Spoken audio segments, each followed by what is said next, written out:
اعوذ باللہ من الشیطان الرجیم، بسم اللہ الرحمن الرحیم۔ یہ وظیفہ پڑھیں، جنت کے 8 دروازے کھول دیے جائیں گے۔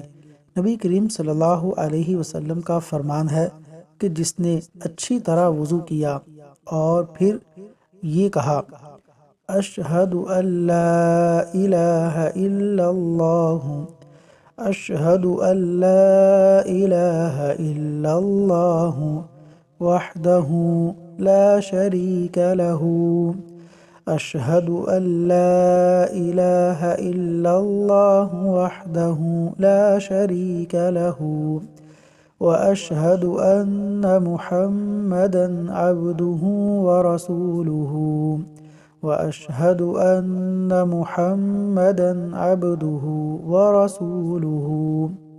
تو اس کے لیے جنت کے 8 دروازے کھول دیے جاتے ہیں، جس سے چاہے داخل ہو۔ صحیح مسلم، حدیث نمبر 234۔